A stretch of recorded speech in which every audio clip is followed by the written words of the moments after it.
Salut à tous, on se retrouve aujourd'hui pour un autre Stardox qui portera sur l'un des Jedi les plus connus de la galaxie, j'ai nommé Obi-Wan Kenobi. Obi-Wan Kenobi naquit en 57 avant la bataille de Yavin sur la planète Stujon. C'est dès ses 6 mois qu'il fut trouvé par l'ordre Jedi qui l'emmena sur Coruscant pour commencer sa formation.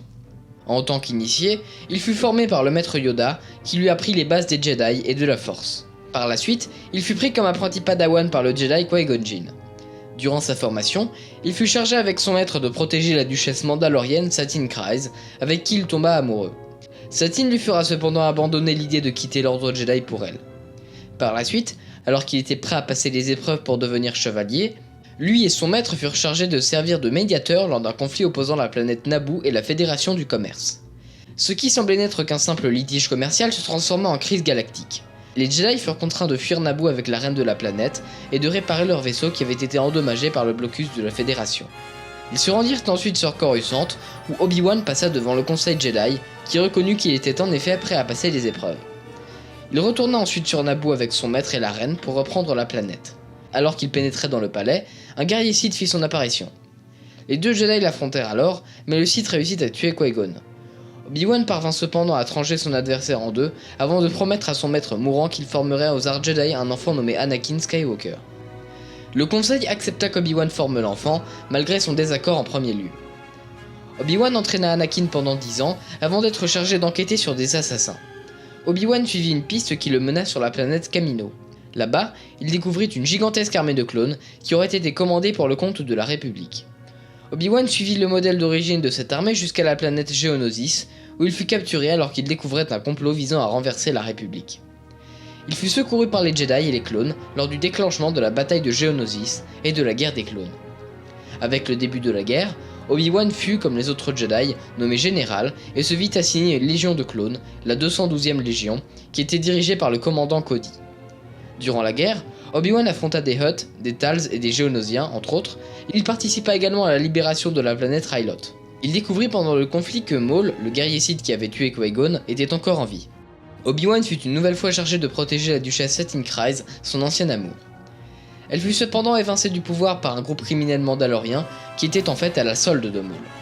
Celui-ci captura Obi-Wan et exécuta Satine sous ses yeux. Il fut cependant libéré par la sœur de Satine, Bo-Katan Kryze. Plus tard dans la guerre, il sembla que le Jedi Obi-Wan Kenobi avait été assassiné par le chasseur de primes Rako Hardin, mais c'était en fait un stratagème des Jedi pour qu'Obi-Wan puisse prendre l'identité de Rako Hardin pour espionner les séparatistes. Obi-Wan fut plus tard chargé de libérer le chancelier suprême qui avait été capturé. Par la suite, il fut envoyé sur la planète Utapau pour éliminer le dernier chef de guerre des séparatistes, le général Grievous. Grievous éliminé, les clones qui accompagnaient Obi-Wan se mirent à lui tirer dessus. Cherchant à savoir ce qui se passait, Obi-Wan retrouva Yoda et partit avec lui dans le temple Jedi qui était envahi de clones. Obi-Wan envoya un message aux Jedi survivants, les incitant à ne pas revenir dans le temple Jedi.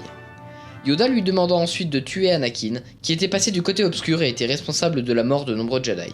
Obi-Wan l'affronta donc sur Mustafar, avant de le laisser pour mort dans de la cendre volcanique. Par la suite, il prit la responsabilité de protéger le fils d'Anakin, Luke Skywalker, sur la planète désertique de Tatooine. Durant ses 20 ans de solitude et d'exil, Obi-Wan tint un journal relatant des faits liés aux Jedi, un journal qu'il destinait à Luke. Il fut un jour rejoint par le jeune rebelle Ezra Bridger, qui avait emmené Maul jusqu'à lui. Après avoir dit à Ezra de partir, il élimina Maul une bonne fois pour toutes. Il fut néanmoins contraint de sauver Luke à plusieurs reprises, d'une part contre les sbires d'un criminel local, et d'autre part contre des pilleurs. Obi-Wan le ramena donc chez lui après l'avoir sauvé, et lui remit le sabre laser d'Anakin. Il partit avec lui sur Alderaan pour rejoindre la rébellion, mais la planète ayant entre-temps été détruite par l'Empire, ils furent embarqués à bord de l'Étoile de la Mort. Là-bas, Obi-Wan retrouva Anakin, son ancien apprenti. Obi-Wan se sacrifia afin de permettre à Luke de s'enfuir. Cependant, même après sa mort, il était toujours capable d'interagir avec lui, ainsi il lui conseilla de trouver Yoda et lui révéla également l'identité de sa sœur. Il put également participer à la destruction finale des Sith, en aidant la jeune Rey Palpatine à éliminer son grand-père, l'empereur Dark Sidious. Et voilà, c'est la fin de ce Stardox, on se retrouvera plus tard pour une nouvelle vidéo, alors au revoir et que la force soit avec vous.